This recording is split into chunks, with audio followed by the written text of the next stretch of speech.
Morning, everyone. Welcome to the Niagara Leadership Summit for Women 2021. My name is Lenny Lirio, and it is my pleasure to welcome you on behalf of the YWCA Niagara Region and Committee. Thank you for making time to be with us today. We greatly appreciate your presence. Who would have thought that after last year's summit that we are still gathering today virtually? But regardless of the venue or the platform, we carry on with the tradition of celebrating women's leadership and the impact that women and girls are making in our community of Niagara. In last year's virtual summit, we rose together. This year, we celebrate women who have the mental and moral strength and the intestinal fortitude to venture, to persevere, and withstand danger, fear, or difficulty. In this year's summit, we celebrate you, women who have the courage to lead.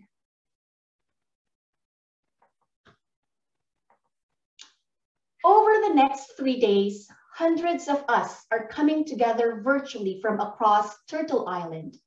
And I'd like to acknowledge the land where I am speaking to you from today, which is the traditional territory of the Haudenosaunee and Anishinaabe peoples, many of whom continue to live and work here.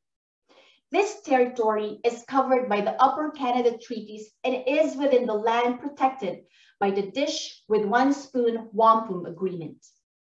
This gathering place is still home to many First Nations, Métis, and Inuit peoples, the original inhabitants of the country we call Canada. Acknowledging this reminds us that our great standard of living is directly related to the resources and friendship of Canada's Indigenous people. May all of us gathered here today have the courage to lead and continue paving the way for truth and reconciliation. The pandemic has hit us in so many ways, whether it's physically, emotionally, mentally, financially, and even spiritually. Many have struggled balancing working from home while all their kids are at home doing online school. Some have been working odd hours at night or waking up at wee hours in the morning to complete their work so they can tend to their kids during the day. Some have lost jobs, and some have struggled in keeping their businesses up and running. Some have struggled with mental health issues for lack of support or just being overwhelmed with the uncertainties of our times. Yet, in the past 19 months of being in the pandemic, we have also seen how women have mustered the courage to face all the challenges that life has brought us. In the international scene, Maria Ressa, a Filipino-American journalist, has won the Nobel Prize for Peace for her courageous fight for freedom of expression to expose abuse of power, use of violence, and growing authoritarianism in her native country, Philippines. Of course, how can we forget doctors and nurses and health workers who have worked longer hours when the emergency rooms were bursting in the seams with high incidences of COVID.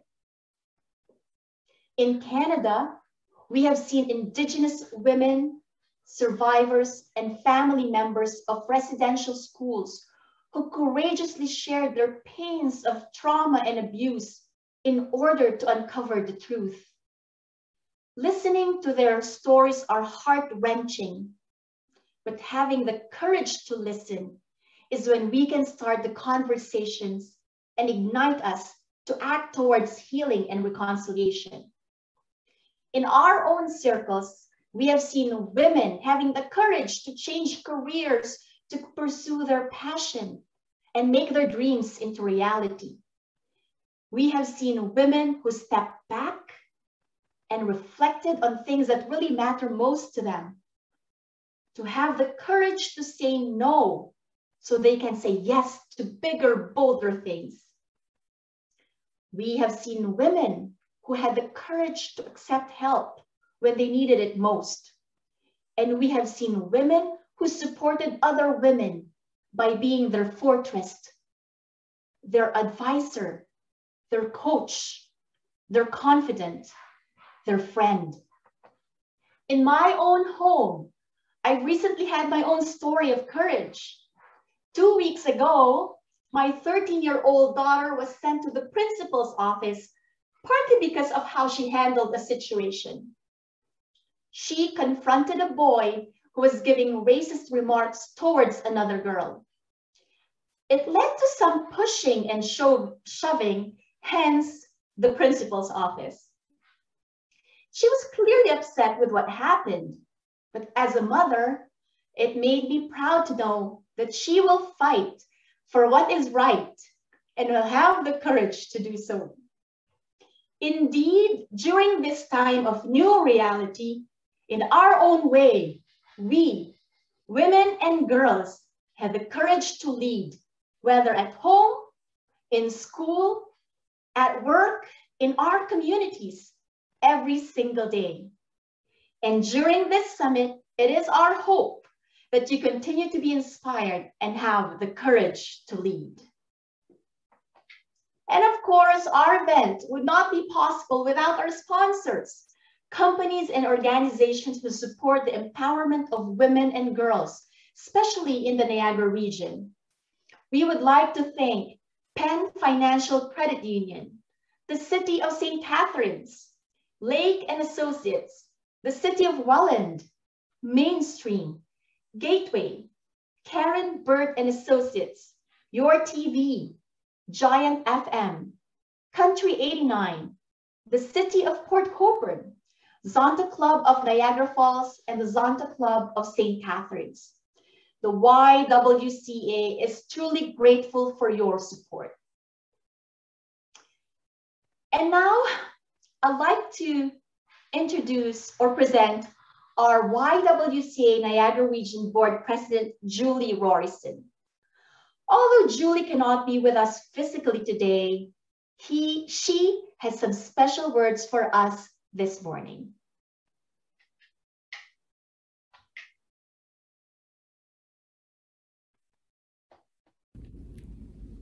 Good morning and welcome to the Niagara Leadership Summit for Women.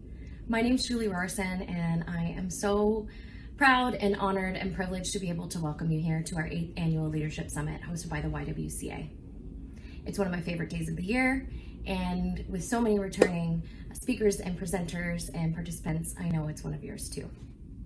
So to start the day off, I was asked to share a story with you about finding courage, my own courage to lead. And really, the first story that pops to my mind is the story of this event, which began 8 or 9 years ago after I attended a leadership summit hosted by the YWCA in Hamilton. And I came away from that day just feeling so inspired and uplifted and empowered in my feminine leadership and the qualities that women bring to leadership, that I really felt comfortable and confident to step forward and to lead in my own community. And so I came to the YWCA, to Elizabeth Zimmerman, the executive director, with my idea and feeling so great and empowered by this event. And I said, I really want to share this with everyone I know in Niagara and in my home community. And she said, well, yes, please. And she found her courage and faith in me. And she said, please, Julie, go and build a team and make this happen. And so here we are. We put together an amazing team to host another leadership summit for women in Niagara. And I'm so excited about what today has in store for you. This event over the last 8 years has really become a big part of what we do at the YWCA. But that's not the only thing that we do. The YWCA is also a provider of really critical services to families and women and girls in our community. Services like emergency housing and temporary shelter, and also life skills and development programs to help women and families get back on their feet and find affordable housing. We also do programming in schools to empower and educate and support young girls through challenging times and periods of development in their life. But again, this day is about inspiring women's leadership. So whether you're here in your professional capacity with your coworkers, or maybe you're here with a group of friends, or you're here doing part of your own personal development, I think that you're going to find a lot of amazing speakers and content and networks to build on and build your leadership through this day. We're so excited about what we have in store, and I'm so proud of all of you for finding the courage and taking this step forward to invest in yourself today. Thank you very much for being with us. We have an awesome day ahead, and I'm so glad to be here with you.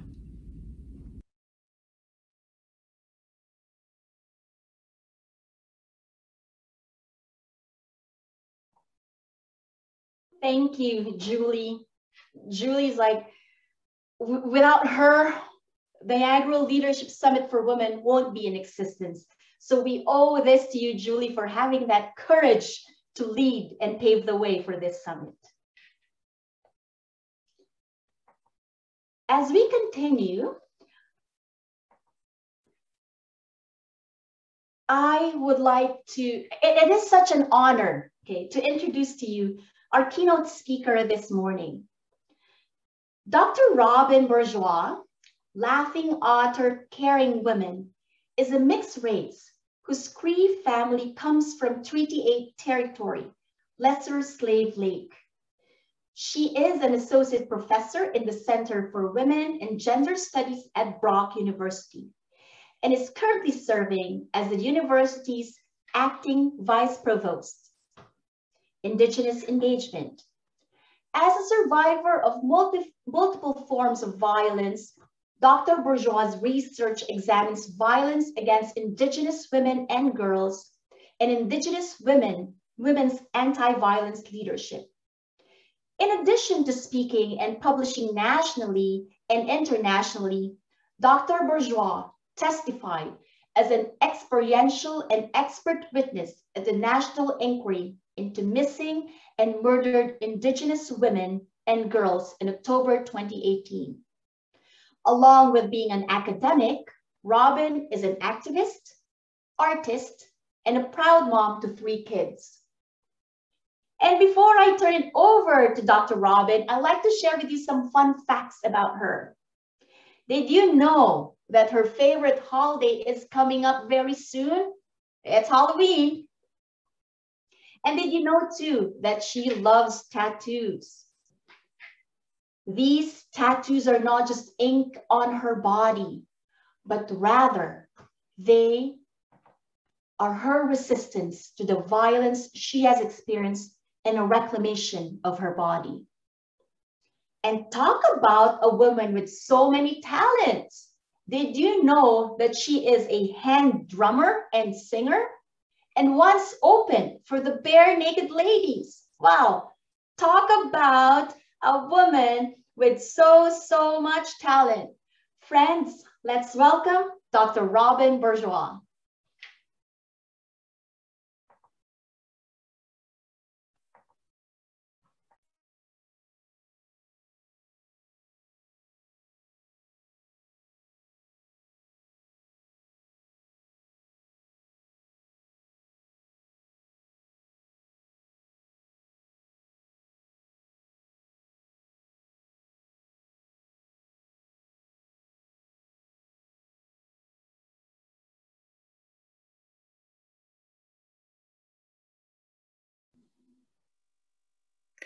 Tazi, good morning, everyone. I'm just going to start in just a second, but I'm going to just share with you my screen because I have PowerPoint slides to go with today. So I want to get that started.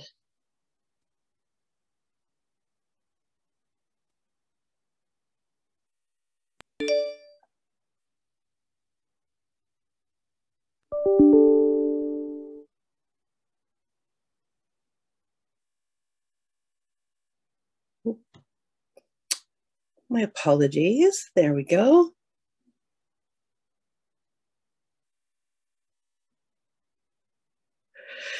So good morning. Tazi kananas kamatena ao. Thank you all for being here today. And thank you to the YWCA and the organizing committee for inviting me to be here. I have to offer a little bit of apology. Some of you might know my house has come under siege from the flu, and I woke up this morning feeling the start of it. So I'm definitely not myself today, but given that this virtual presentation means I can't share with you, I made the choice to matriarch up and do this presentation because it is so important to me and it is such an important day to be part of. So thank you so much. And I do apologize in advance for that.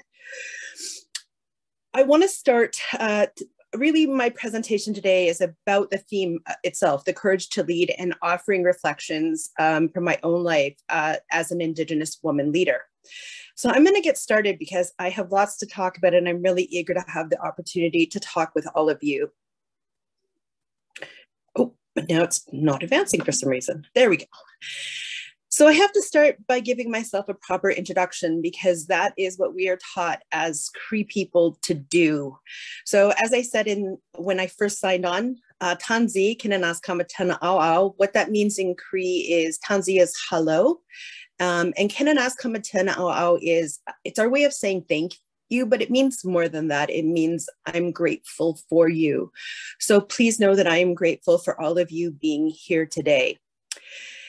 My story is not an easy one to tell, which means it's also not an easy one to listen to. So I want to give you that warning because, of course, as you heard from my introduction, I didn't have an easy life. So I am Cree. I'm mixed race, actually. My mom is white and my dad is Cree, and my Cree family comes from the Lesser Slave Lake region of Alberta, northern Alberta.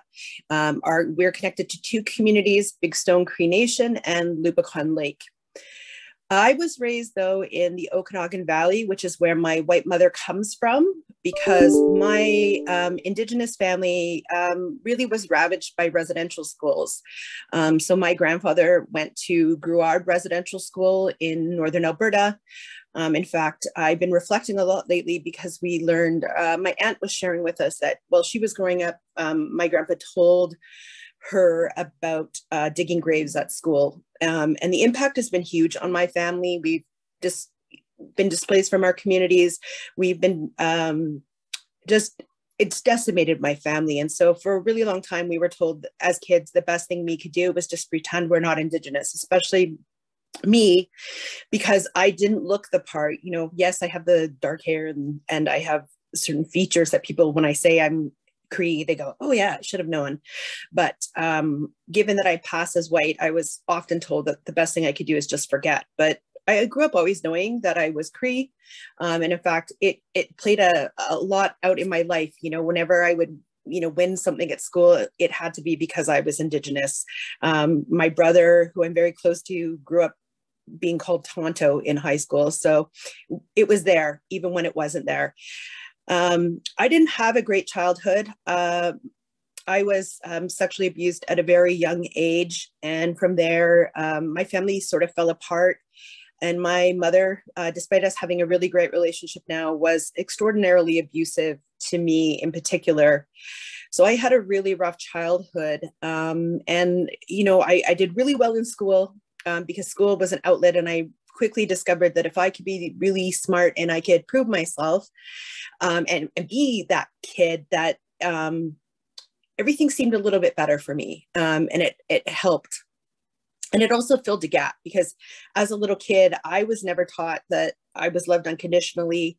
And I always felt that I had to prove myself. So it just made sense. It was a way of not healing myself, I guess, medicating myself in some ways by being smart in school. But little did I know that my life would take a massive turn. I graduated in 1996, and within 6 months, I was in Vancouver's downtown east side. I had met a man online in the very early days of the internet and had been lured by promises of being taken care of and just a life that I had always dreamed of. And I ended up in Vancouver. I was very carefully groomed from even before I arrived to eventually end up being sexually exploited. I first started out as a drug mule. That was the first step to getting me in. And then eventually my trafficker had enough of patience with me and threatened me. And I'll never forget the night as long as I live, because we were in Vancouver, and many of you may be familiar with the scene. But we were walking through the Pan Pacific Hotel and looking at the beauty and talking about what a great life we could have. And my pimp said, well, you know what, the best way to achieve this is if we sell you. And I was like, yeah, you're just joking, whatever. And he walked me down to docks nearby and held my head underwater and told me I was going to do it or I was going to die. Of course, I resisted and ended up in a hotel room where I went through a process called breaking in. And I'm not going to share the details of what that means to you, but basically it's a process of abuse and sexual assault that breaks you down so that you will be complicit. During that time, you're also drugged. So I started a battle with addiction at that point. I was really lucky. A turn of fate and a police officer who came to a door because he heard me screaming. I was able to escape. A story that a lot of people don't know is that from there, I actually scraped enough money together to get a bus ticket. And this guy was threatening my life. So I took off down by myself in the United States with, I think I had $100 in my pocket, maybe. And I relied on the kindness of strangers and I hid out in the United States. I had a Mira pass. So I would just go from city to city and just, you know, sometimes I'd sleep on bus stations. Sometimes I'd sleep on the streets. You know, sometimes people would be kind and give me a bed for a night. And I did that until I felt that I was safe. And then I came back. One of the things I didn't know at the time, though, was that I was actually pregnant. And I ended up making the really difficult decision to have an abortion because I knew that I could not give birth to the child of my abuser. So I turned things around. I had a lot of privileges that allowed for that to happen. My mom had access to resources to get the things I needed. But I decided at that point that I would turn my back a little bit on that period of my life, in the sense that I wasn't going to talk about it. But I didn't turn my back on that experience because I also made the choice that I wasn't going to let anybody else go through this ever in the world. And that I was going to do everything in my power, everything I could do every day for the rest of my life to fight this system and make sure that the violence I had experienced my whole life would come to an end. And so I turned to two directions. One, I went into activism. I knew some of the women who were killed at Picton's farm. And because, as some of you may be familiar, the time that I was on the street was 96 and 97. And for those of you who know the time, that's exactly when Picton was killing women in the community. And I knew a couple of the girls. In fact, one was a young woman that I knew from childhood. And so I just felt, you can imagine how you might feel some survivor's guilt and wonder why you were saved when so many others weren't. And that ate me up for a bit, but I decided, you know what, I'm going to turn that into something else. And I went into activism. So I started out, of course, in Vancouver and in the Okanagan. And then I've had the incredible privilege to now have worked across the entire Turtle Island, from the West Coast all the way across to the East Coast. And I spent a number of years in Mi'kma'ki. I've worked in communities all across the country, whether it be as an activist, attending rallies and events, or working with communities and plotting their own anti-violence responses. And it's been an honor to do that work and to be part of that. But at the same time, I saw education as a really positive thing. And so as for me, as someone who grew up empowered that way, I chose to go back. I chose to go back to school. And I was really lucky. I met a sociology professor my first year who said to me, you know, you're really smart. You should consider doing a PhD, which was never a thought in my family because I was the first person ever in my family to go to university on either side.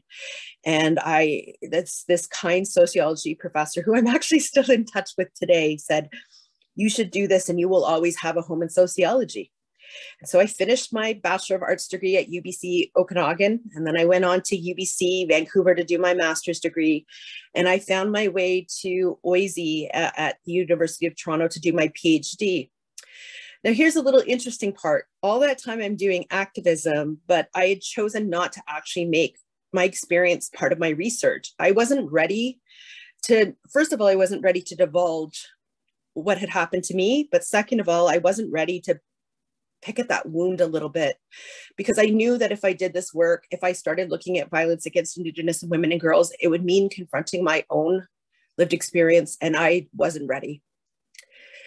In fact, and I'm going to apologize, this is part of being a heart-centered leader. You cry sometimes when you tell these stories, but I just wasn't ready. I didn't talk about my story, in fact, for 10 years. Because I made that choice that I wasn't ready, and I believed in my head what my pimp had told me. I believed all the garbage that they say about people who are in the sex trade. I believed that people would think I was dirty, that nobody would believe me, that I somehow asked for what happened to me. And so I didn't talk about it for 10 years until I got to my PhD. And I will tell you, during those 10 years, I very much bore the brunt of that consequence. And I can say to you very much now that I probably shouldn't be alive. I struggled really. I drank heavily. I used drugs because I just wanted to numb the pain. I took risks with my life. I'd be the girl walking around in Toronto at 3 a.m. by myself because I just didn't care. I struggled with depression. I struggled with an eating disorder. Like, I just paid the price for every ounce of it. And so I got to U of T, and I had the really good fortune of meeting Dr. Shireen Razak. And I took a class with her my very first semester where we talked about violence against Indigenous peoples. And I wrote my first paper on missing and murdered Indigenous women and girls. And I realized at that moment it was time, and I was ready. I still wasn't ready to tell my story, but I was going to do that work. And it's really funny because when I tell this story and she's around, she always laughs at this. But I remember being in a seminar with her, and I said to her, you know what, I know now, and this is actually, some of you will appreciate, my master's work actually was on whiteness. I'd done a critical analysis of whiteness in my hometown of Armstrong, BC. And I was about to do that, a follow-up study for my PhD. And I had said to her, I have to change this. I have to do this violence against Indigenous women. This is what I'm meant to do. And she looked at me and she said, well, duh. And it was a reckoning in many ways. So I started that work. And in the first year, I really struggled still because I wasn't telling my story, and my committee could see it. And finally, a member of that committee, a very kind Indigenous man, some of you may know Dr. Jean-Paul Rastoul, but he had the courage to ask me what was going on. And I found the courage to tell him my story for the first time, other than family and really close friends, and really only one friend I had ever told. I found the courage to tell him because he was kind and I trusted him. And he was my test. And I thought for sure I was going to get the response of, you're dirty, blah, blah, blah, all of this stuff that I believed. And that was not what happened. His message back to me was, my gosh, he's like, I'm so sorry that happened to you. And he's like, you're such a warrior, and I'm laying tobacco down for you tonight. And that changed my life. I started talking every chance I could about what had happened to me. And it was cathartic, and it was healing, and it connected me with other people who had gone through the same experiences. It also connected me to Indigenous folks who helped me reconnect with my Indigenous culture. I took up drumming, which is why there's a picture in here. I had a really kind Anishinaabe elder who said to me, I really think this would change you. And I remember the first time we were at a rally and she said, you're going to get up here and sing with us. And I was like, but I don't know the songs. I don't even know what I'm doing. And she says, just get up here. You follow the vocables, listen the first time, and just join in.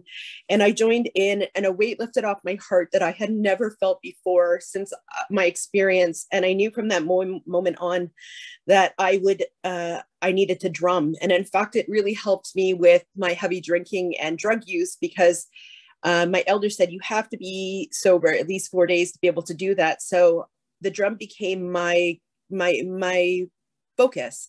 And I, even when I was craving and was like, life sucks and it would be so much easier to have a drink, I held onto my drum and said, but the drum is more powerful. And in fact, I will say to you quite honestly that of course, in pursuing and dealing with my trauma, I've done Western medicine and that has been helpful. But the thing that saved my life was reconnecting with my Indigenous ways of knowing and doing, and particularly my Cree ways of knowing and doing. That has saved my life over and over again. So I really stress that's an important thing for Indigenous folks. That is the medicine we need often to survive. So I have spent the last 20 years fighting for Indigenous women and girls. That's really much my priority at the moment, just given my lived experience, but also what I can offer as a gift to the community and to the world in many ways. The other big gift, though, of course, is contributing to future generations. So the one picture you'll see with all of us on Orange T-shirt Day, that is me with my children. My children, we call them, they're Cree Ywca because I'm Cree and their father is Cayuga from Six Nations. And so the one little child on on my right-hand side is Alex. And then the two on the other side are Marvel and Lydia. And they are the greatest, they are the most important people in my life and the best thing that has ever happened to me. And the reason I fight every single day, every day, even when I don't necessarily have the courage to do so, I find it to change the world for them because they're the future and I have an ethical responsibility for that. So that's a little bit of my story. And I want to take my story now because Indigenous people were taught to start from where we're at. And I want to take that out and talk a little bit about leadership. And I want to do two things. I want to talk a little bit about how as a Cree woman, I understand leadership and the imperative to act. And then I want to share some lessons with you that I've learned in my time as an Indigenous woman leader. So we'll go here. I want to start here. One of the things, if you heard any of the media that I did for this event, one of the reasons I was so honored to have been asked is because of the theme of courage to lead. I think courage is an incredible word.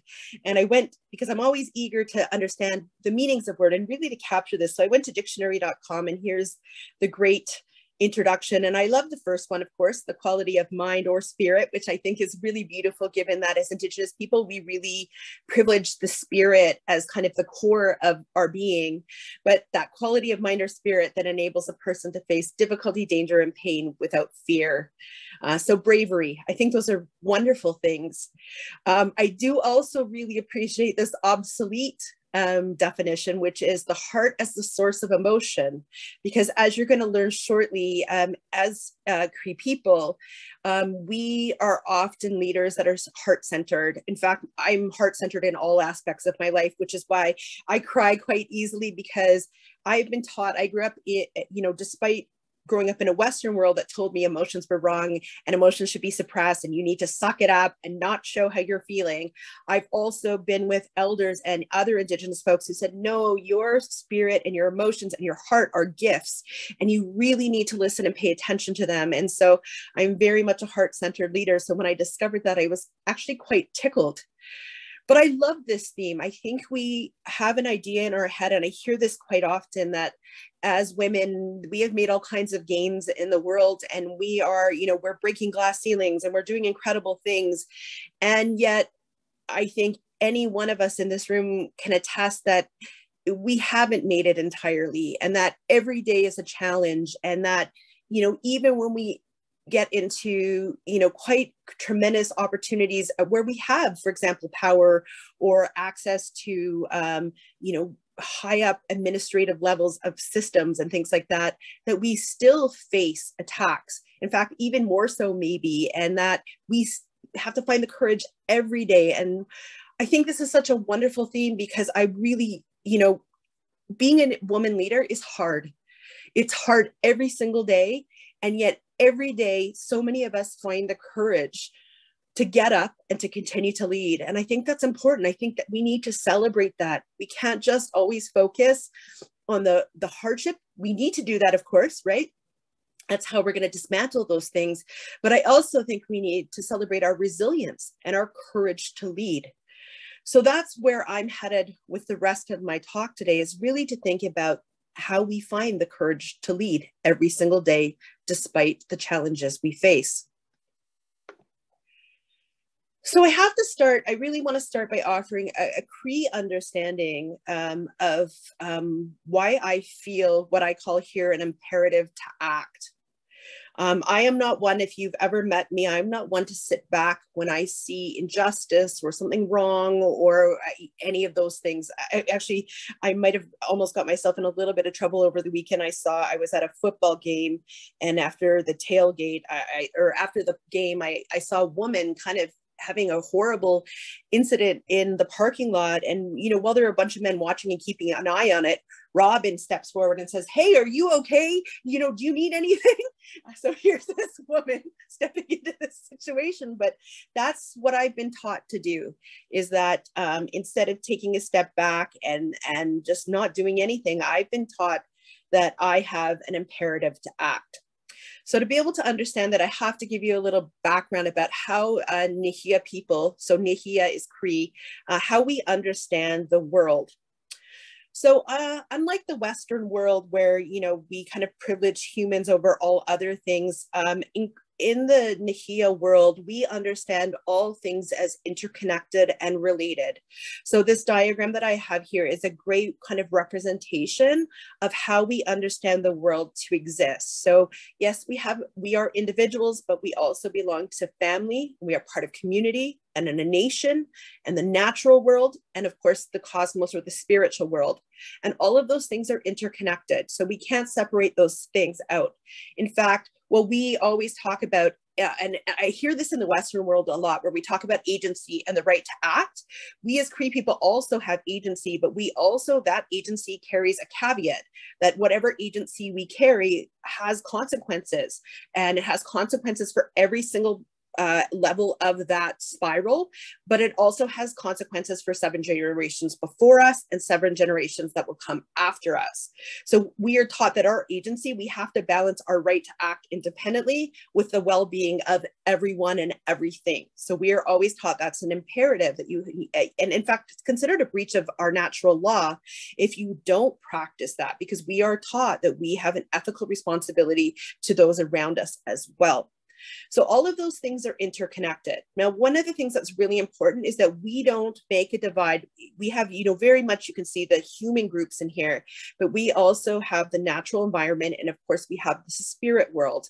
And that's because and I'll give you kind of a synopsis of this. In the Cree creation story, the idea is that there is a sacred fire, and this sacred fire, all things in creation, as they come into this material world, they go to the sacred fire and they pull a spark out of that sacred fire. And as for humans, we actually put it at the back of our head, and it's at the soft spot. In fact, that's the theory, our theory of why babies are born with soft spots, because that's the entry point where you put your spark from the flame. But everything in creation has a spark from that flame. That's what animates us. So not only people, but that means animals, it means the water, it means rocks, it means the air, it means the spirits. Every single thing in creation carries that same spark, which means we are quite literally all related. And so we have an ethical responsibility to everything. That's why you'll often hear us talk about the water or the land or animals as our relations, because they are our relations. We are all related because of that common spark. And that's really, really important.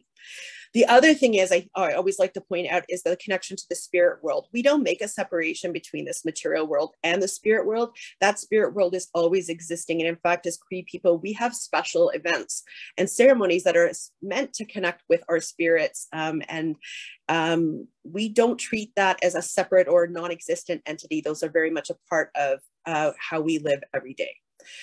So with that little bit of background, I can now explain to you this concept of Pastamawin. Pastamawin is actually it's actually a violation of natural law.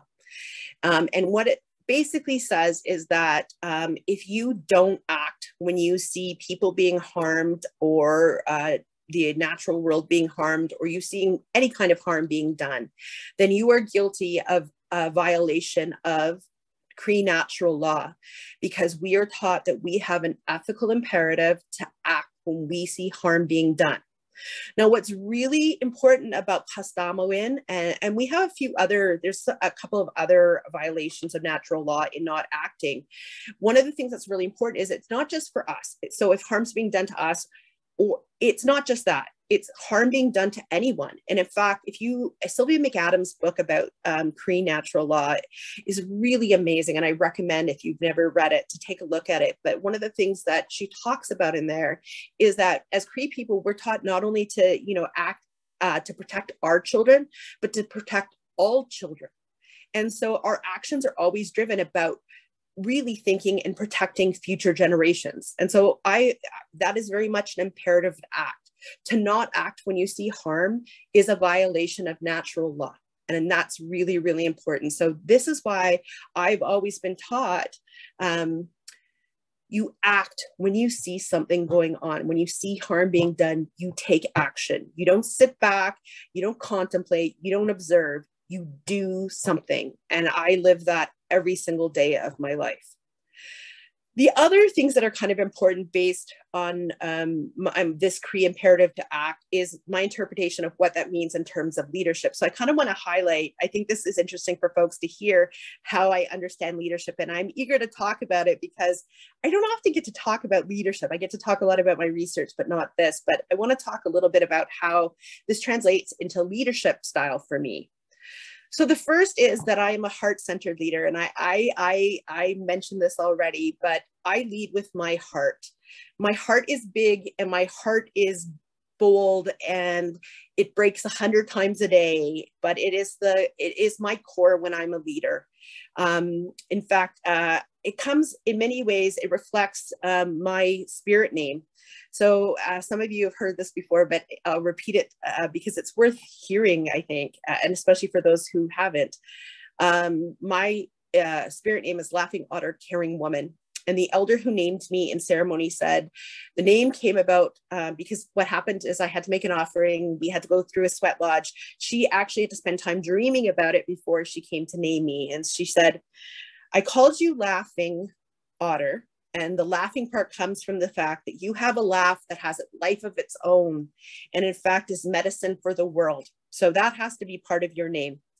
And she said, I picked an otter because otters are the sweetest, funnest little animals in the whole world. They care deeply. You know, you've all seen those pictures on Facebook of otters floating around together, and they've got their arms, you know, around each other, and they're playful. And they, you know, you've probably seen videos of otters playing with rocks and stuff like that. And she said, that's exactly who you are. You're playful.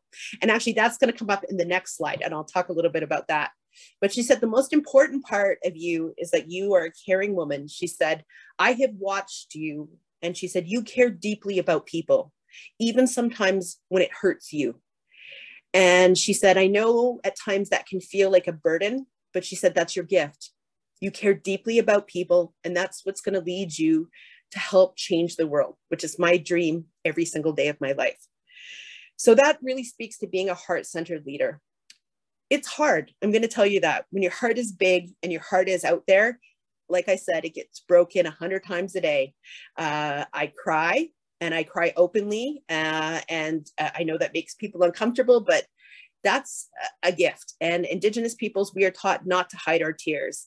In fact, as Cree people, we are taught to wipe those tears into our cheeks and drink some more water because you shed your water. But being a heart-centered leader means I do care deeply.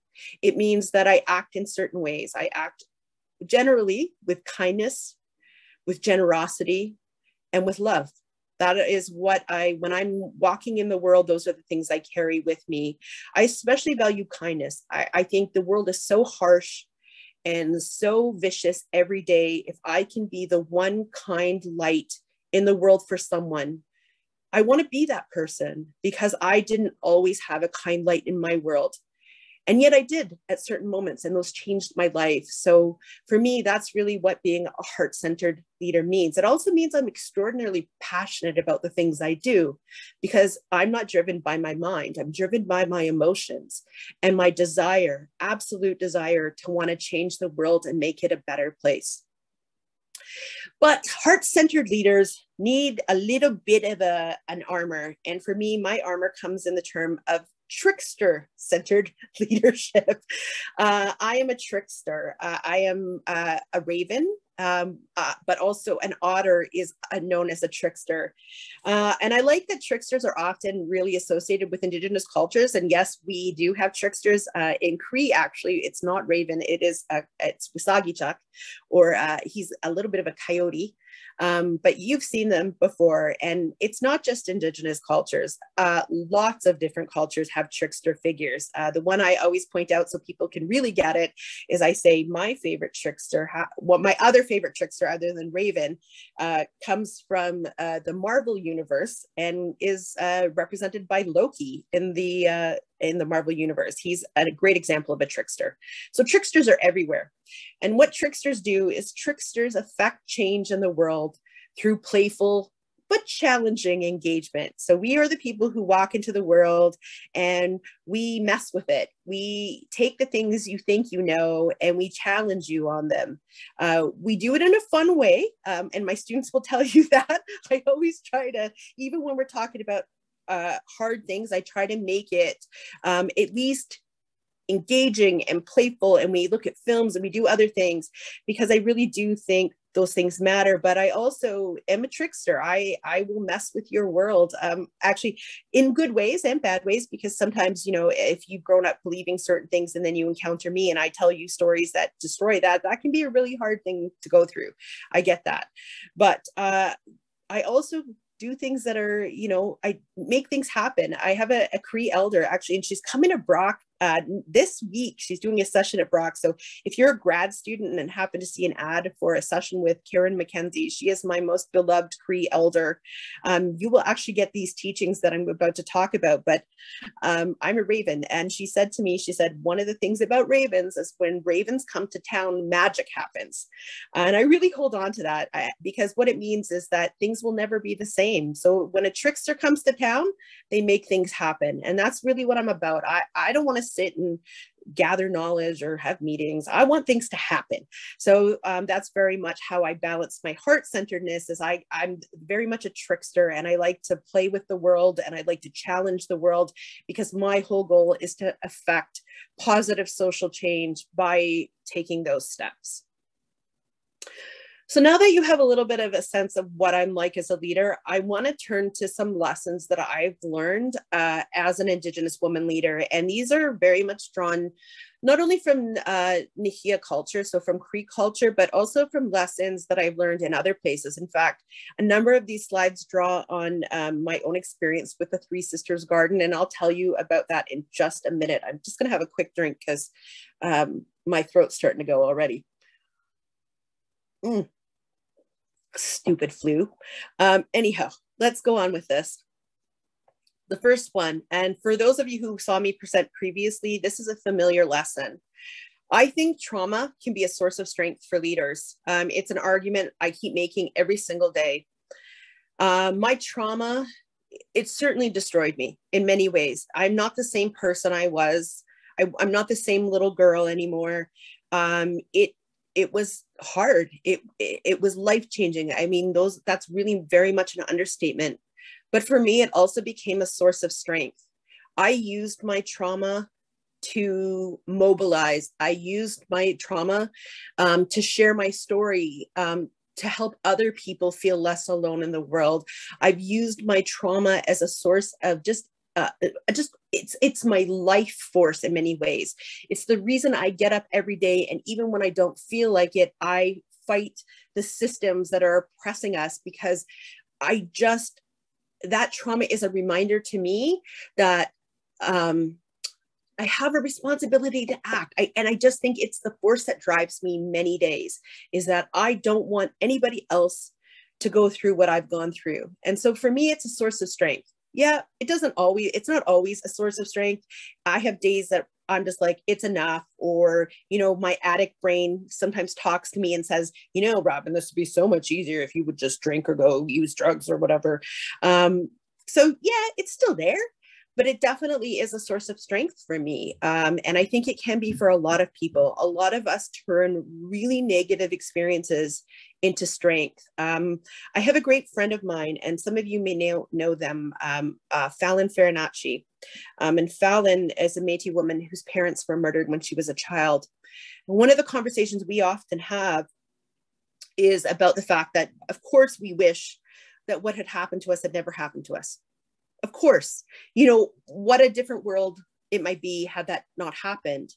And yet both of us have shared the sentiment that in some ways we can't regret it because it has made us the people we are today, and that we are here fighting and strong and fierce, and we're the matriarchs we are today because of those situations.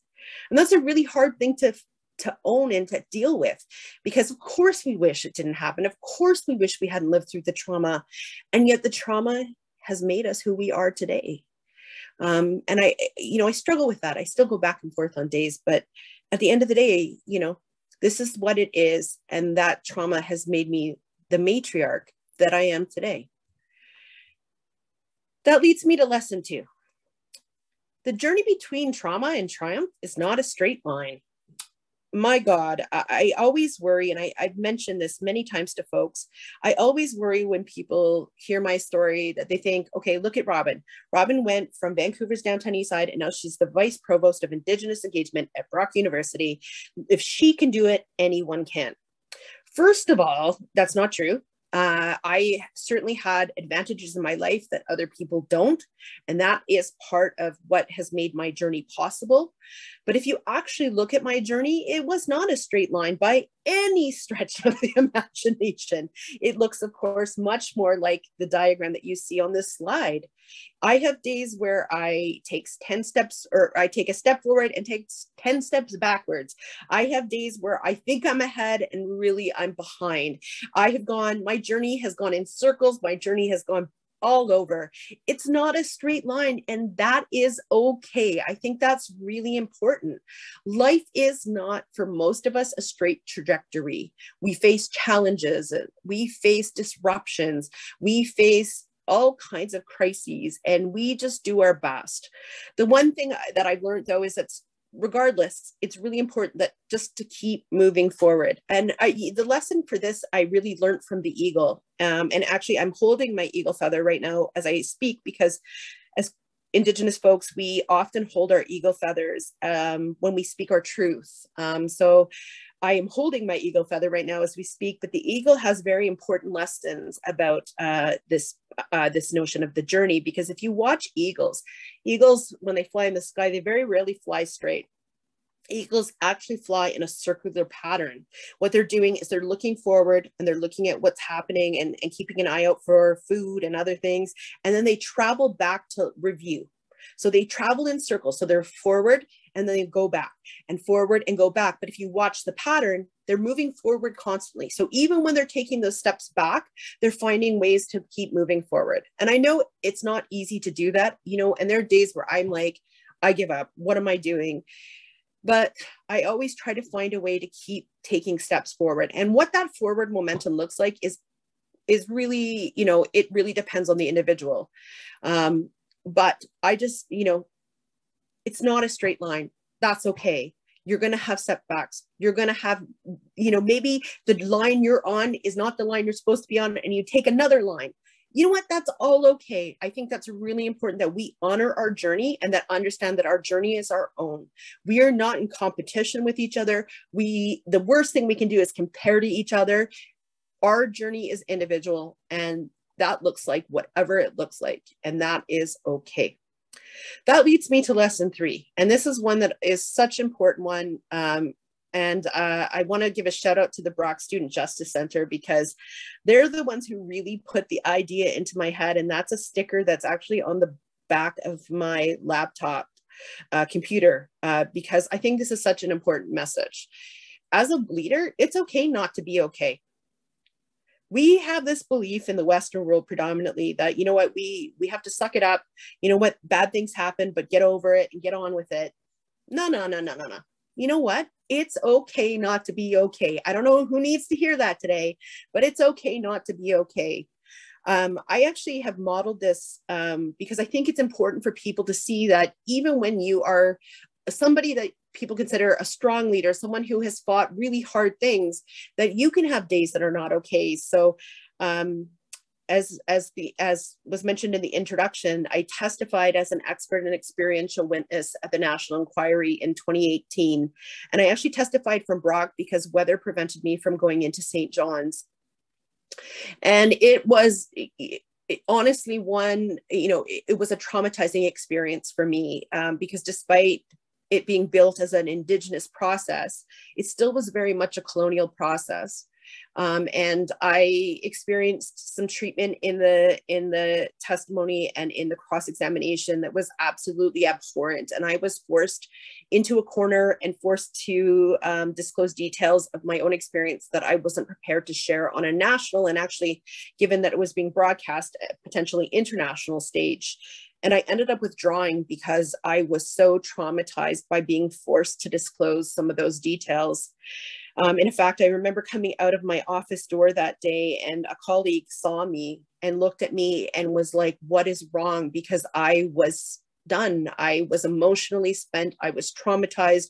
I was triggered. My PTSD was back to where it was almost when I left being trafficked, and it was horrible. But I had to teach the next day. I had a practicum class, because for a number of years I've taught the Women and Gender Studies practicum course, and I had to teach that Friday morning, and I thought about calling in and canceling, but I decided I needed to show the students that it's okay not to be okay. And I went in and I was not okay. You could tell just by looking at me. I, hadn't slept. I was pretty emotionally spent, and I shared that with them. And I said, I came because I wanted to show you it's okay not to be okay.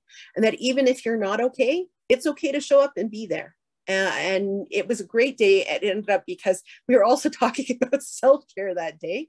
But I really wanted them to see that, you know what, even as leaders, it's okay not to be okay. You're going to have horrible, and part of my language, you're going to have shitty days. You're going to have days where you just want to give up and you don't, you're traumatized, all of those things. You can also, still, maybe you decide you want to self-care, maybe you stay at home, maybe you hide out. One of my favorite things to do is either hide out in the shower for a bit or hide out in a cocoon in my bed. But other days I show up even when I feel like shit. Like today, I could have easily said, you know what, I've got the flu. Nope. I'm not okay. I feel terrible, but you matriarch up sometimes, and you do what you have to do. And I think we all do that. And I don't advocate sharing your germs with people. Let me just be clear, but I think it's okay not to be okay. And we don't always have to have our hearts in check. We don't have to hide our tears. I think it's really okay for us to be honest and brutal and raw about how we feel. And in fact, I think that's really, really healthy for leadership. So lesson 4, this one, and this is kind of, it's kind of a counterpart to what I just shared with you. And it for me has been a way of kind of healing some of the wounds of my own life. And please bear with me. As some of you know, one of the consequences of colonialism for my family has been that we have lost our language. And I'm just starting to regain that. So some of the Cree pronunciations I struggle with, please be patient and have a kind heart for me at the moment as I try this, because I'm still just learning. But lesson 4 is Kisi Watisawin. And that means, for me, leading with compassion and loving kindness. The world could have made me hard, really hard, given some of the things I've seen. I've seen the worst of humanity in many, many ways. And I've seen that harden a lot of people. I have many friends who have just hardened and are angry, very much, pushing the world away, all kinds of things. And not that that's wrong. I want to be clear. For some of us, that's survival, and that's okay too. But that didn't happen for me. I remain soft. In fact, a friend of mine just called me on it recently because as some of you know, I had an extraordinarily challenging year last year.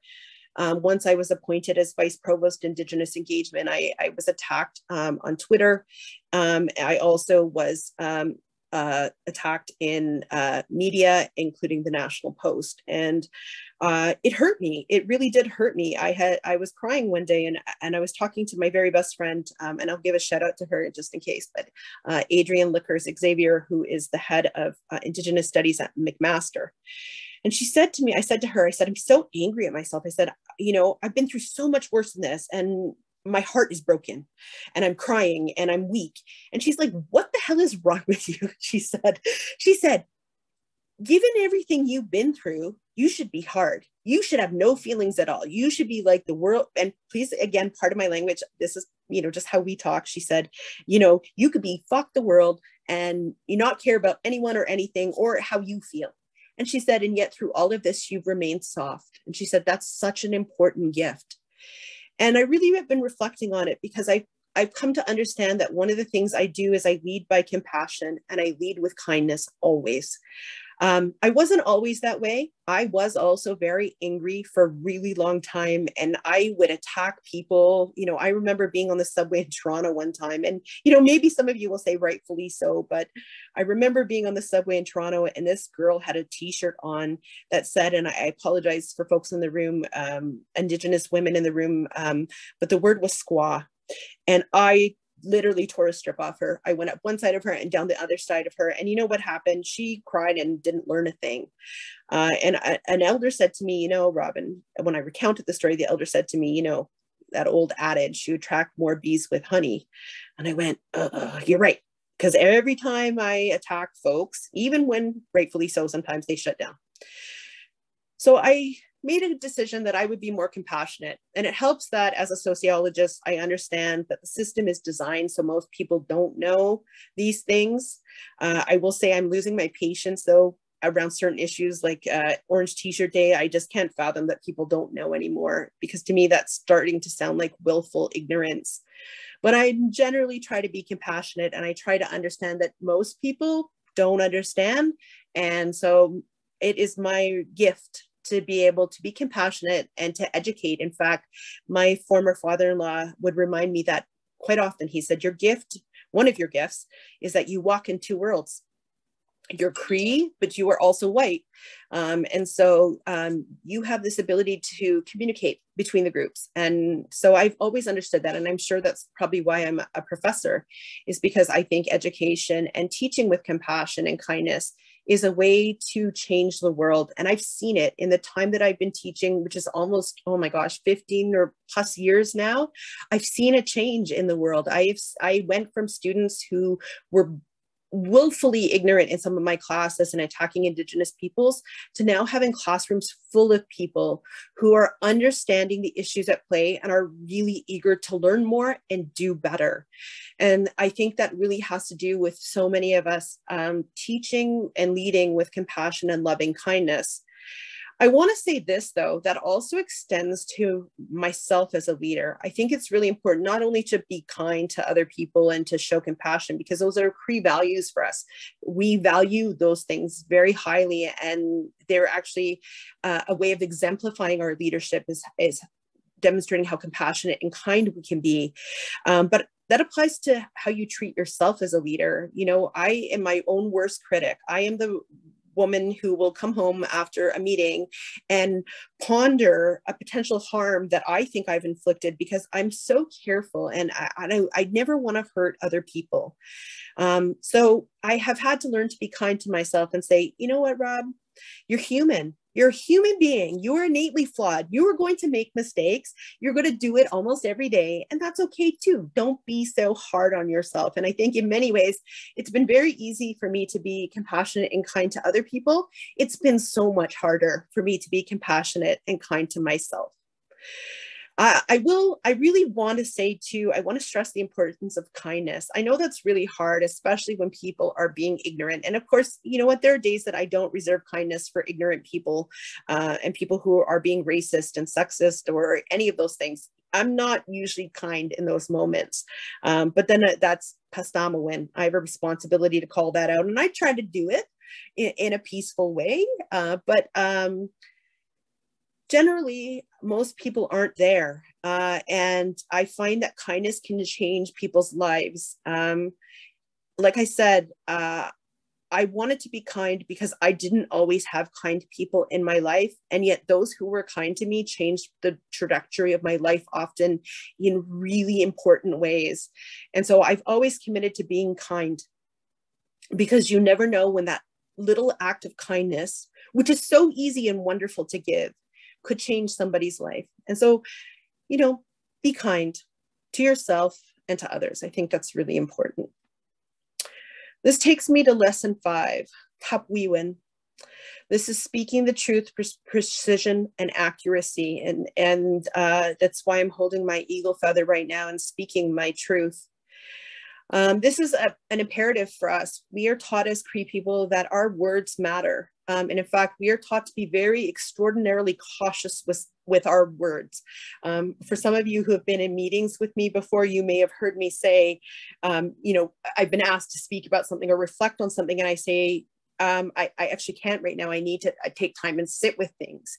And that's because we are taught our words have incredible power. And once they escape our mouths, then we can't control how they're taken up or the effect that they will have or the impact that they will have. But we're also told that we need to speak the truth, and we need to be precise, and we need to be accurate, but we need to speak the truth. That's so important. And it's like, you know, I've seen the meme, you know, speak your truth even when your voice is shaking, or in my case, speak your truth even when tears are streaming down your eyes or your cheeks and your voice is breaking up and you're, you know, shaken up and gasping. You speak the truth no matter what. That's a really hard thing, because I'm going to tell you, as someone who speaks the truth, it often is met with hostility.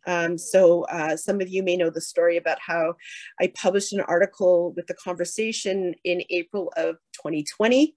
Was that the right? I'm just making sure this is right. No, sorry, 2021, after the Nova Scotia shooting. And I identified the violence that happened there as related to general patterns of hegemonic masculinity, and particularly white masculinity, and the way that violence is treated within that group.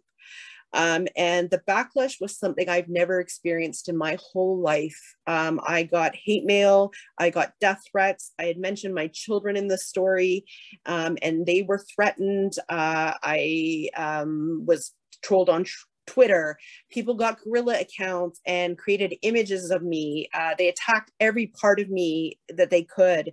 It was so brutal that they ended up hiding my contact information on the Brock website. Security was involved. It was extraordinary. In fact, The Conversation, the editor at The Conversation said they had never seen such extreme backlash to any of their stories ever. And in fact, it changed the policy of how people can communicate with authors on that site. That happens. It happens all the time. And for me, it really does happen all the time. That was intense because it happened all at once in a huge mass of anger. But, you know, this has happened to me all the time. Every time I speak the truth, eventually someone will, you know, there'll be comments made that either I don't know what I'm talking about, or there'll be a threat made. You know, I've had times where I've been at a rally and, you know, particularly, I'm going to be honest, it was a white man who approached me and whispered in my ear, "You better be careful what you say, because you're going to end up like your sisters." Those are the things that happen when you speak truth. And yet, you know, and I know not everybody can make this decision. And it's definitely become harder for me now that I'm a mother, because when my children were threatened most recently, that was huge. I thought, whoa, maybe speaking the truth isn't such a good thing. And yet I can't not. I have this ethical, what I feel is an ethical responsibility as a Cree person to speak the truth no matter what. And I've taken precautions to protect my children and my family, but I will continue to speak the truth because I owe that. especially given that my truth speaks volumes about colonialism in Canada. It speaks volumes about the level of sex trafficking. It speaks volumes about the levels of violence we experience. And I have an ethical responsibility to continue to speak that truth.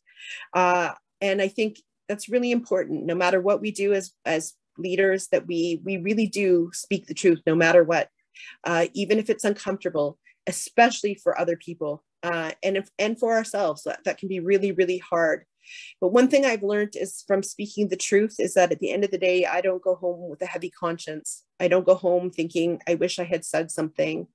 I say what I mean, and I mean what I say. And so I go home and rest easy because I know I've done what I've needed to do. Lesson 6, Mana Tisawin. This term in Cree means respect.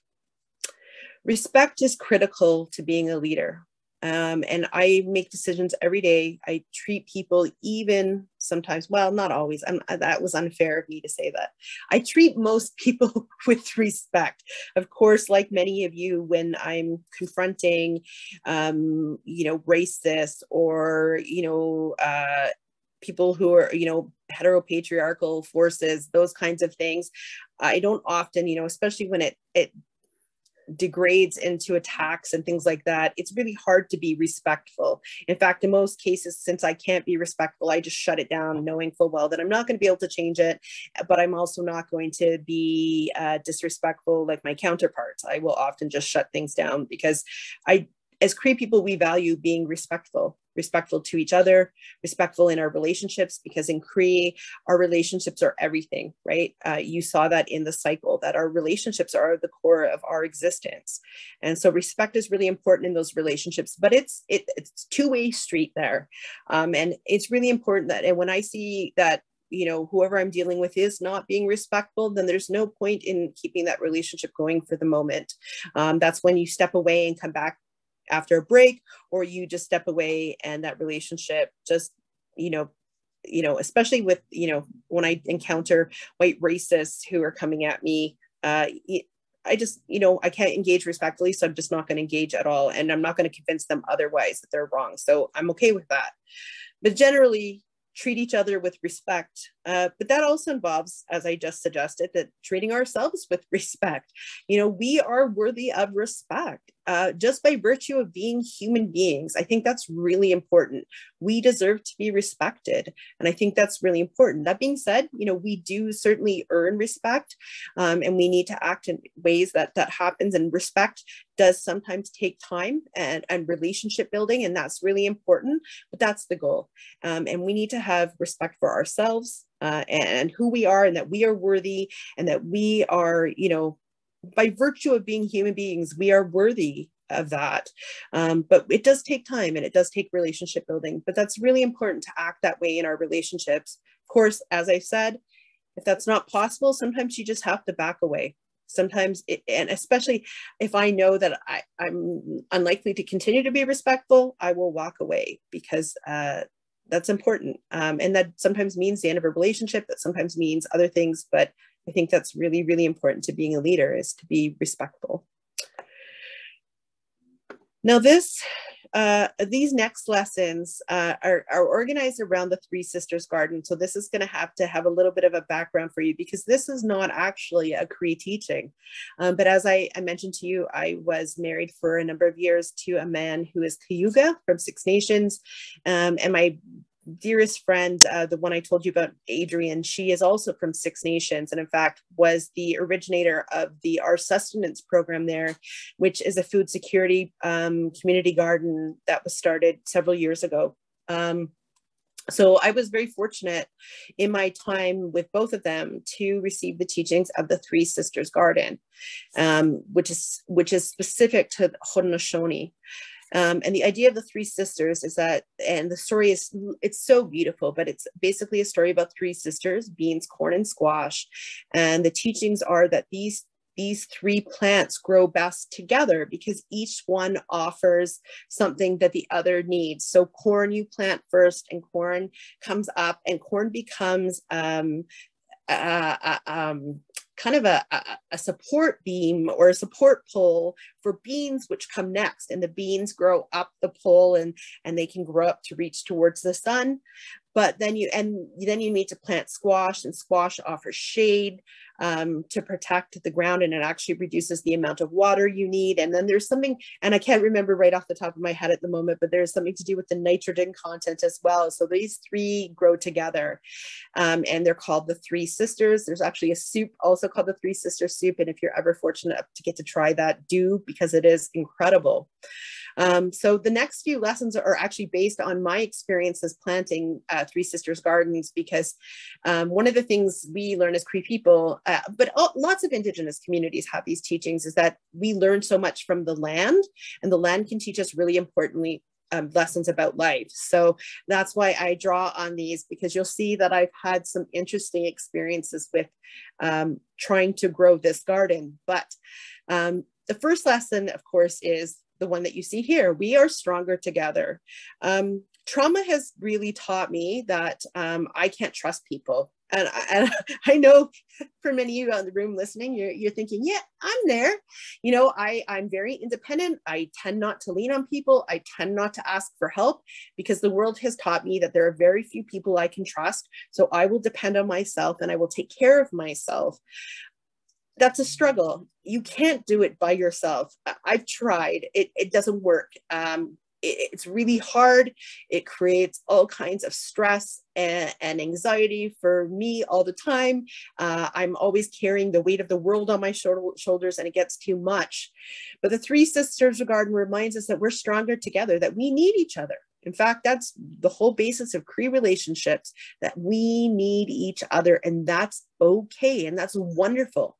I have an elder who constantly reminds me, and I love this, and I say it often to people, you know, she says, you don't need to know everything. She says, you just need to know people who know things and have the wisdom to bring them together. She's so right. We are stronger together. Each of us has unique gifts and talents and passions that animate our lives in every way we act, but we need each other. Because can you imagine when we pool our gifts, what we are capable of doing? That's incredible. And we can support each other when, you know, if you're having a bad day and I'm not, I can be your support. I can hold you up when you are struggling, and you can hold me up when I'm struggling. We work together to support each other. And as the Three Sisters Garden tells us, we can create incredible things if we come together and we work in this collaborative, positive, mutually beneficial, reciprocal way. We can really achieve incredible things. In this case of the Three Sisters Garden, feeding community, but you can imagine how this can manifest in many different ways. So that's really important lesson, especially for so many of us as leaders who come to see ourselves as independents and see our independence as great strength. And yes, it is a great strength. But that often puts us in situations that we could be stronger if we work together with other people. And I think that's a really important lesson of the Three Sisters Garden. We are stronger together, and we need to find our way together to work for the things and the change that we want. Lesson 8, though, is balance. This comes from, that picture was taken shortly after the other picture, because one of the things I did in planting my Three Sisters Garden is I neglected the numbers, and I planted a huge number of beans in my garden that year. Well, the beans became abundant, and they grew up the corn so aggressively that they broke every stalk of corn in my garden. So I ended up with no corn because I didn't follow the teachings. I planted too many beans because I was greedy, and I loved beans, and my family loves beans. So I wanted lots of beans, and I broke every single corn stalk in that garden. So this is a lesson about balance. Being a leader requires balance between multiple things. I mean, I can't imagine any of you, I mean, all of us as leaders are balancing so many things. You know, we have our professional lives. We may be activists as well and doing community work. We may be parents and have children, or we may be caregivers for family members. We may also have health issues that we're dealing with. We may have all of these things going on. And it's really about finding balance in the world and recognizing those things. And sometimes I think one of the most important lessons I've had around balance is that I developed much stronger boundaries around things. So I understand that my work is my passion. And if I just let myself go, I would work nonstop every single day to the detriment of my family. So I put really strict boundaries around my work schedule. So, I work my 8 hours that I have to do. Sometimes I have to work a little bit more, but I try to keep to 8, and I take my weekends off because I know I have to take that off time so that I'm able to continue to do the work that I need to do. Of course, I'm dealing with a million other things in that weekend, but I try to find ways to make balance in my life, because if I don't, I'm going to break. And I think that's a really important lesson. We need to find ways to find balance. And I know that's easier said than done.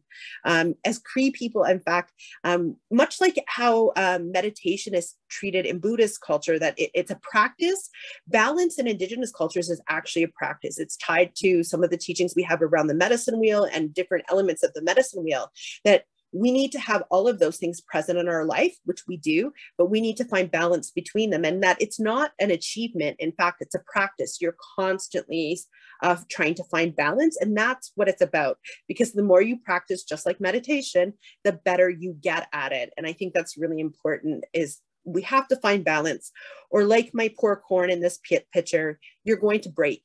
And I think that's really, really important, because the only way you can keep leading is if you find that time and really the downtime and the break. And you know what? And sometimes you do have to walk away. There are days, I could be at every single missing and murdered Indigenous women and girls event, and I try to go to as many as I can, but I also recognize my limits. And I know when I need to take a break. I know when today cannot be the day I take the stand.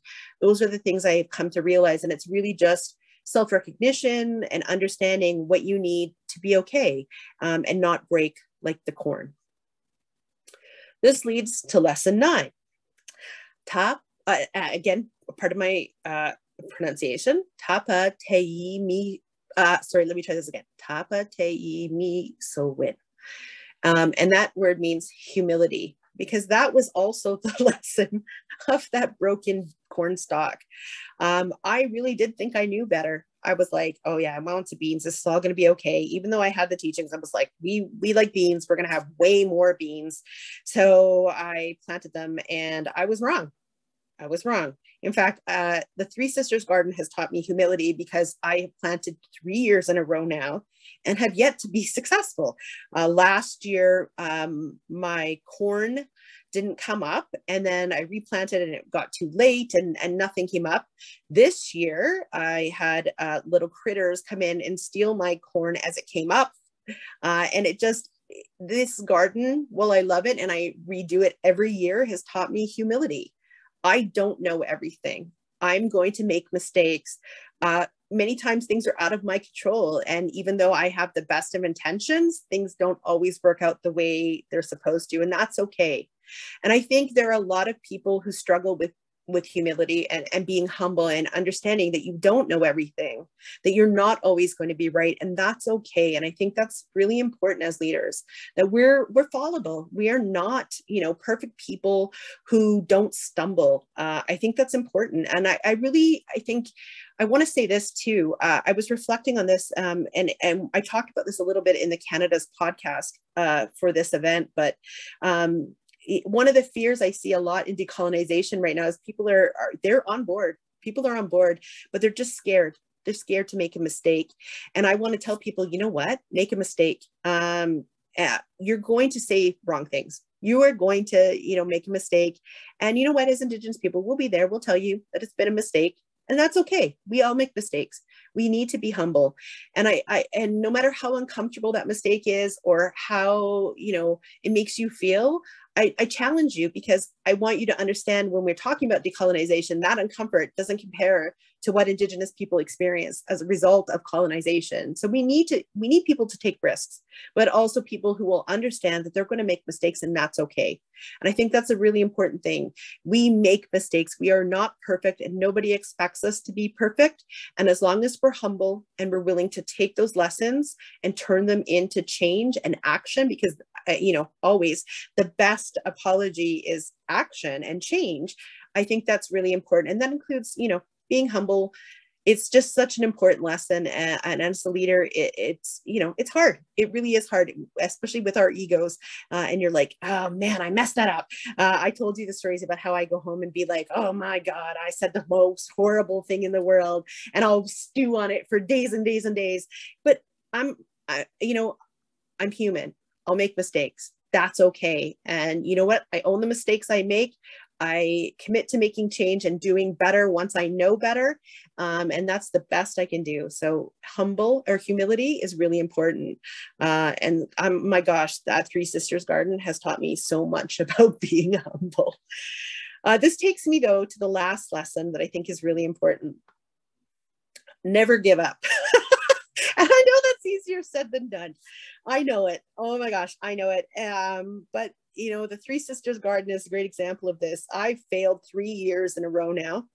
And guess what? Next year, I'm going to get back on the saddle and I'm going to do it again, because each year I'm learning, I'm improving my skills. In fact, one of the things I love about mistakes, and I probably should have said this on the last slide, I learned way more from mistakes than I ever do from my successes. My mistakes I always see a mistake as a tremendous learning opportunity. Yeah, you know what? It sucks in the moment. Some days I'm like, what were you thinking, Rubino? And then other days I'm like, you know what? This is a lesson. This is a chance to learn and to change and to do better. And so I always take that as a tremendous learning opportunity. I love now. I used to not be able to fail. In fact, this is a great story. And university students, I apologize for this, or not apologize, but I think you might appreciate this. But as a university student, I actually on purpose failed a class because I had to prove to myself that I could fail something like a university class and still be okay. I needed to do it. It was part of my process of being okay with making mistakes, because as someone who'd grown up in a traumatic family where mistakes came with really severe punishments, I understood that I needed to be perfect. And I really turned that into a thing where, I remember getting a B on a math test one time and bawling my eyes out. So I actually did this as a test, and I was like, I'm going to fail this class just to see if I can handle it. And it was a really important lesson for me. And I learned a lot from that opportunity, and that it was okay to fail, but I also learned to never give up. There are many days that I would love to quit doing this. I would love it. There's days where I'm like, if I see one more story about a missing or murdered Indigenous woman or girl, I don't know what I'm going to do. Or I feel despair, or I feel the weight of the world, or I feel the attack of folks in the community, or any of those things. And there are days where I'm like, why am I doing this? What am I doing? But the lesson I've been taught is to never give up. I keep going no matter what, no matter how hard it is, because at the end of the day, if I don't do something, the world will remain the same. And I'm not okay with that.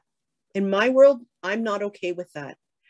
I am thinking about the people, the Indigenous folks, and the Indigenous women in particular, the matriarchs who came before me, the women who couldn't be in this room today because their knowledge was considered not valuable, the women who couldn't have pursued degrees, the women who wouldn't have the privilege to speak across the world, to be able to be in policy rooms and in the senior administrative levels of the university.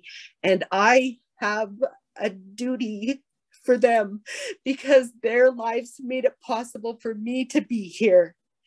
But I also owe the generations to come after me. I have a chance to change the world, and it's not easy, and it doesn't come in big, huge steps. But in the 43 years I've been alive, I have seen change in ways that I never thought possible. And it's a reminder every day that I can't give up, and not can't. I mean, I'm sure I could if I wanted to, but personally, I can't give up. And that's what matters to me, is that I have to keep going. And yep, I have to take days off. I will tell you that. There are times where I'm like, nope, I need to heal, and I'll take a step back for a little bit so I can recharge and re-energize myself. Again, it's like balance. And then I come out fighting. That's, that's what I do. And so I encourage you, yeah, guess what? Things are hard. Like I keep saying to people, I was talking to my brother and his girlfriend over the weekend, and they were talking about plans and how things change. And I'm like, yeah, life happens, right? It just happens. That's the way life goes. Life is never exactly how we plan. Life is challenging. Life sucks some days. Life will throw you a million different curveballs. And you know what? You go with it. You challenge what you need to do, but you don't give up. I want to say something though, in closing this lesson. That's hard. And I know that, and I want to speak to folks in particular who might be at a different stage, and that may, because I've been there as well, but I know that there are folks who are, potentially in this room who have struggled with suicide, and depression. I've been there too. I've been there with you. And I know me saying never give up is easier said than done. And I know it's hard, and I know the pain of what that feels like, and how giving or, ending your life might feel in the moment like the most viable option. And I don't want to discredit that, because that's a valid feeling. It's hard. There is a way out. There is a journey forward. If you want to reach out and hear more and want to talk to me, if you're in that position, please do, because we need each other. And I'm happy to be that person for you, to help you get to that stage of being able to not give up. So I just want to throw that out there, so that, because it is very glib to say never give up, especially when people aren't feeling like wanting to live at all. So if you are in that position and you want to see hope or seek support, find me. I'm here. I'm always here. That's one of the things I do for people. And having been there myself, I can offer whatever I can to support you. That's the end for the moment. I want to say, as I said in the introduction, Kinanas Kamatanao. I'm so grateful for all of you. I'm so grateful for you inviting me to be part of this day, for being able to share words, for you holding space and listening to my truth, for you taking in all the hard stories, but also I hope you got some laughs and some joy and some hope out of all of this. And I want to just say how grateful I am to each and every one of you for this moment. Kinanas Kapatana'o. Hi.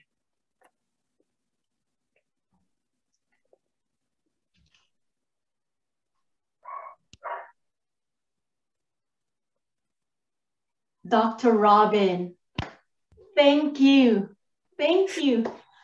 Wow, that was so powerful. You are truly a warrior, an epitome of courage. It does take a lot of courage to share your story, your pain, your trauma, your abuse, and how you've used that to be a source of strength to uncover the truth and fight for what is just and right. And as a heart-centered leader, like you said, your heart gets broken 100 times a day. That's a lot. And yet you continue to fight. And that is strength, that is courage. And you've also shown us that vulnerability is a sign of courage. And you've shown that to us. I like to check, we probably have some questions for you and perhaps comments. And, I wrote down a lot of notes. Like I can't keep up. Like there's so much to learn. And you've probably heard the adage, to teach is to touch one's life, to touch a life forever. And Dr. Robin, I think that is what you did for us this summit. Oh, thank you. You've touched our lives, and hopefully it will compel us to change the world in our own little ways. And yeah, that was so powerful. And if I may add, listening to your story is heart-wrenching. It probably is, not just to me, but for our other participants in this summit. It's heart-wrenching, yet it is inspiring at the same time. And having that courage to listen is when we, Indigenous and non-Indigenous, new immigrants, if you will, can start the conversations and ignite us to act towards healing, truth, and reconciliation. So it is really an honor, Dr. Robin. Thank you for taking time out of your busy schedule, having the flu, and you're still here and holding that eagle's feather. Thank you for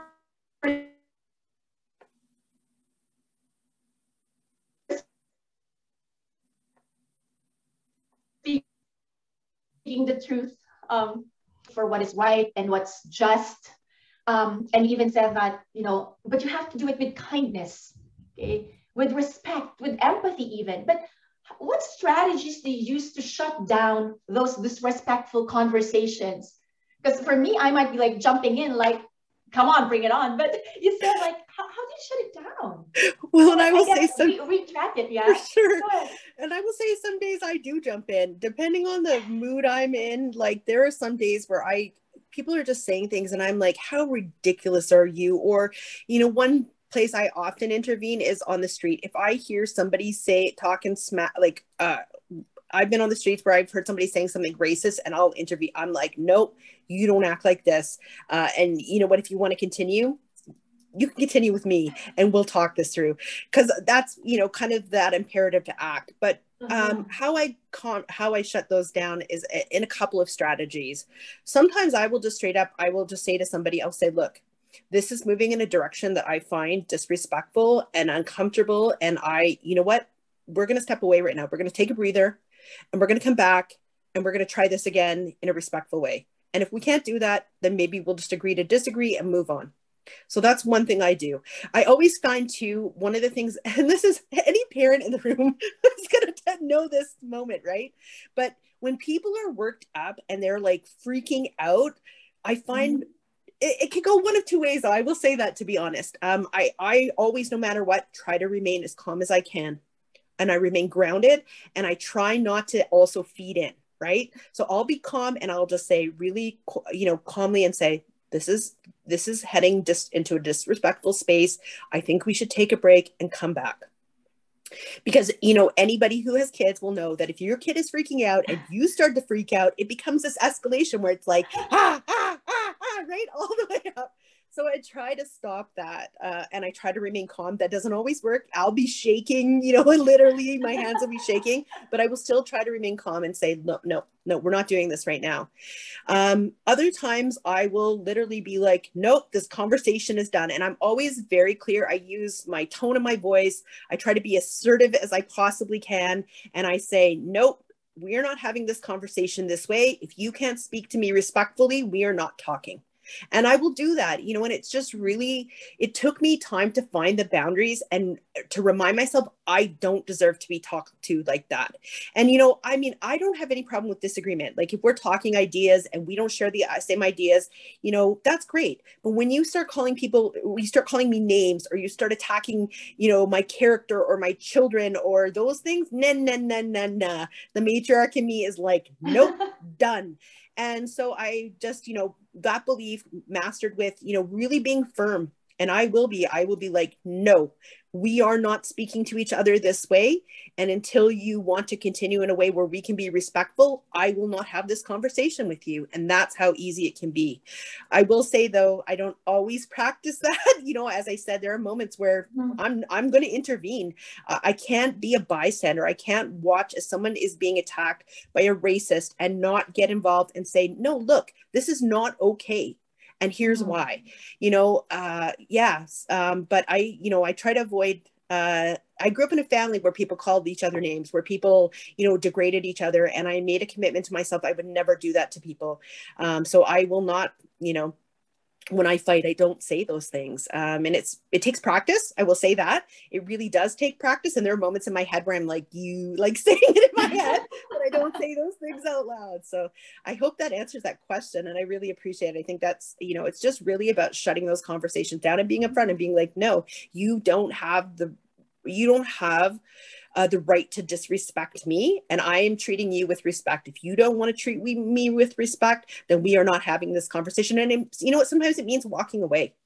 And I've done that where, people they continue even after I've said that, and I will turn and I will leave. I will say that is, there are certain privileges around doing that, because sometimes you'll do that and somebody will come after you. And that's happened to me as well. And it can end up being physical, but those are the kinds of things that I do. And I try to keep myself safe. Of course, always that's a concern, especially as a woman, because, I'm not going to get into physical altercations and things like that. But yeah, so that's basically what I do. It's not always perfect, right? I'm not always perfect at doing it, but that's at least what I try. All right. Well, Dr. Robin, again, it's such a pleasure and it's not just a pleasure, but it's an honor to hear your truth, to hear your story. And as I've said, may it ignite us to continue paving the way for healing and reconciliation. Thank you, Dr. Robin.